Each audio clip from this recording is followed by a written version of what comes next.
The Book of Enoch. Episode 1. We're diving deep into one of the most mysterious and fascinating ancient texts ever discovered, the Book of Enoch. This isn't just an old manuscript. It's a book of prophecy, a vision that has captivated scholars, theologians, and curious minds for centuries.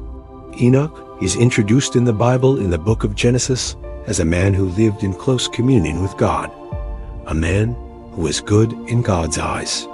He is the son of Jared, father of Methuselah, and great-grandfather of Noah. He is also Adam's great-great-great-great-grandson. Before the great flood covered the earth, before the judgment of the sons of men, Enoch was chosen by God.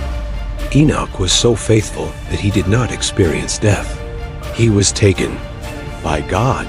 His life represents obedience, intimacy with God, and a calling that set him apart from his generation. He was a wise man, had the favor of God, and when he kneeled in fear before God, he looked up and saw the unimaginable. A bright light, angels with many eyes and wings, wheels of fire filled with eyes, angels of fire.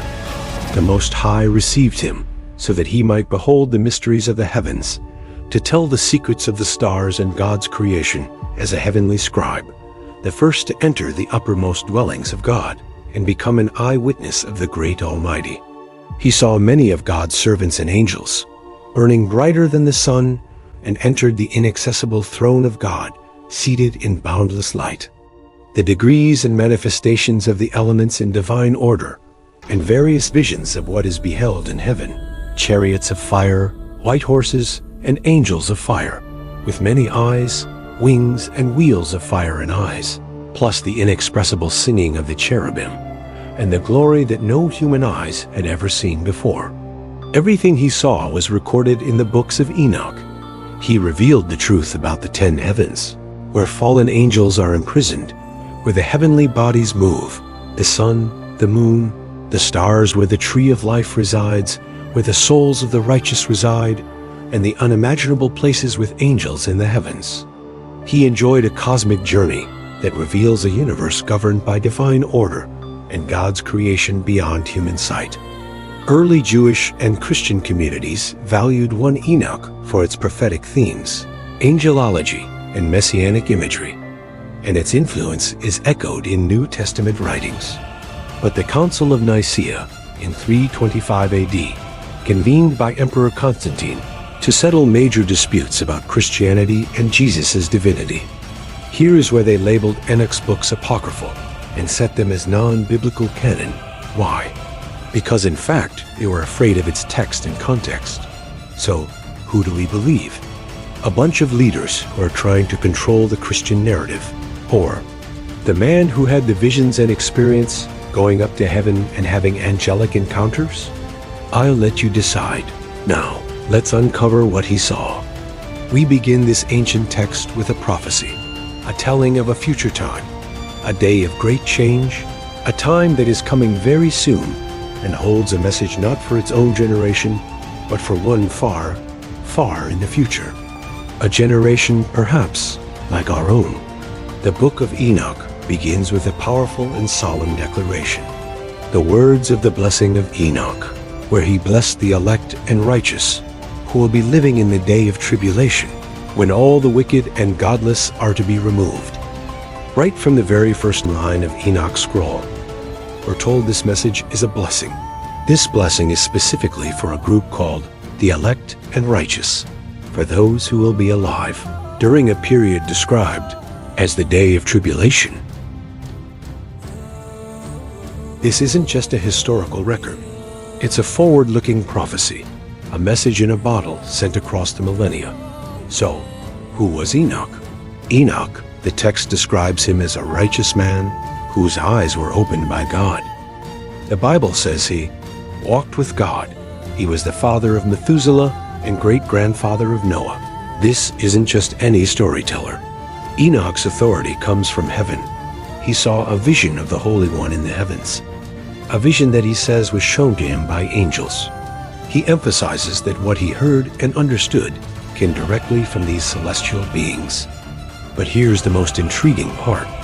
Enoch explicitly states that this vision This profound understanding was not for this generation, but for a remote one which is for to come.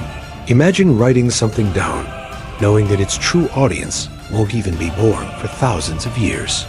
It really makes you wonder what was so important that it needed to be preserved for a distant future. The prophecy begins to unfold as Enoch takes up his parable concerning the elect. He says, "The Holy Great One will come forth from his dwelling, and the eternal God will tread upon the earth." This is a description of a divine intervention on a cosmic scale. The imagery is powerful. God himself descending, appearing in the strength of his might from the heaven of heavens. This isn't a quiet, subtle event. It's a moment of immense power and glory that will shake the very foundations of existence. The text paints a picture of a universe-altering event, a direct appearance of the Creator on the world stage. What happens when this divine appearance takes place? The reaction is one of universal awe and terror. "And all shall be smitten with fear, and the watchers shall quake." Even the celestial beings, the watchers, who are a central part of Enoch's narrative, will tremble. This fear isn't just for a select few. It will seize everyone unto the ends of the earth. The very landscape of our planet will be transformed. The high mountains shall be shaken, and the high hills shall be made low, and shall melt like wax before the flame. This poetic language describes a cataclysmic geological upheaval, a world being reshaped by a divine presence. The earth itself shall be wholly rent in sunder, and all that is upon the earth shall perish, and there shall be a judgment upon all men. This sounds terrifying, and it is. The prophecy speaks of a great judgment upon all of humanity. It's a moment of reckoning, a final accounting. However, amidst this chaos and destruction, there is a stark and crucial contrast. The prophecy immediately pivots. While judgment falls upon the world, the text says, "But with the righteous he will make peace." This is the core of the blessing mentioned at the very beginning. For a specific group of people, this terrifying event is not an end, but a beginning. Let's look closer at this promise. For the righteous and the elect, God will protect them. Mercy shall be upon them, the text says. He will make peace. Instead of destruction, they will find safety and grace. The prophecy continues, "And they shall all belong to God, and they shall be prospered, and they shall all be blessed." This is a complete reversal of what happens to the rest of the world. While one group faces judgment, another receives prosperity and blessing. And he will help them all, and light shall appear unto them, and he will make peace with them. In the midst of darkness and upheaval, they will be given light and peace. It's a message of profound hope embedded within a prophecy of global transformation.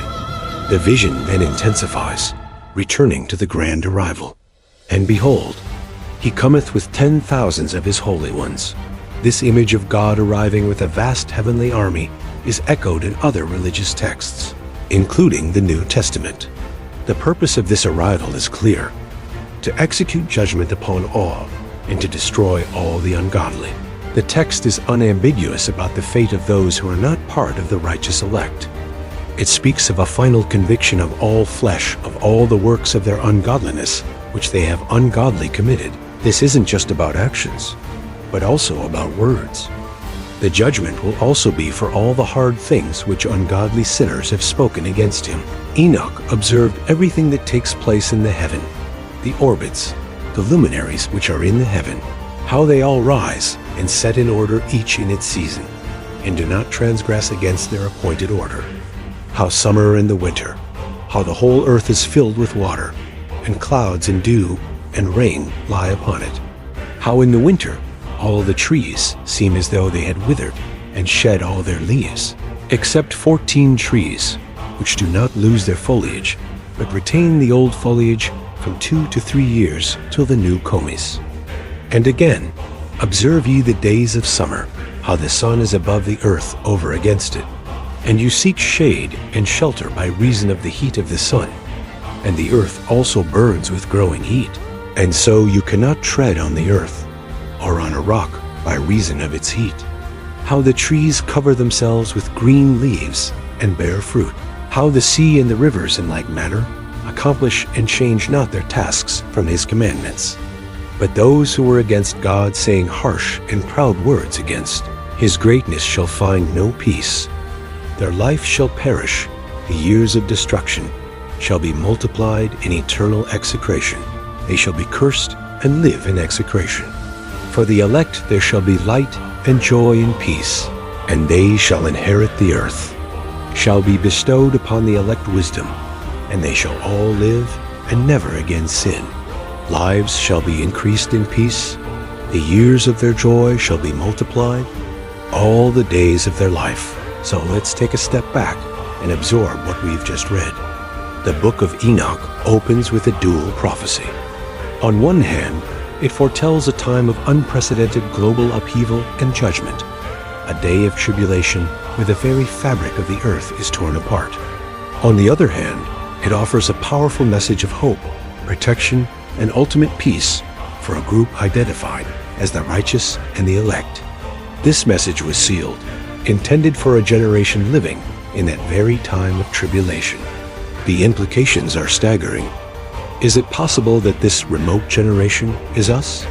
Are we living in the times that Enoch foresaw? Many people who study this text believe that its descriptions of global turmoil and a final separation between two groups of people resonate strongly with the world today.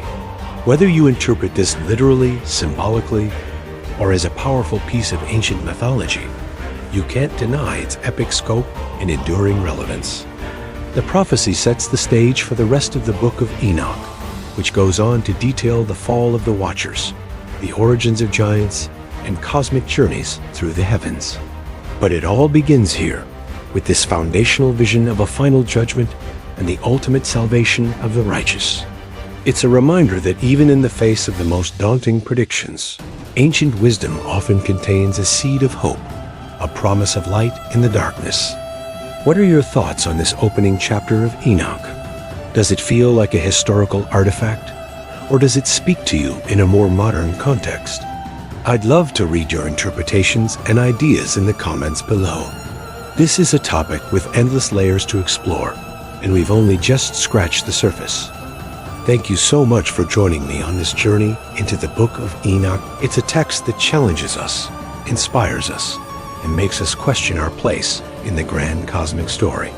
If you found this exploration fascinating and want to dive deeper into ancient mysteries and hidden knowledge, be sure to hit that like button and subscribe to the channel so you don't miss our next video. We have so much more to uncover together. Thank you for watching. Join us on this amazing journey of Enoch.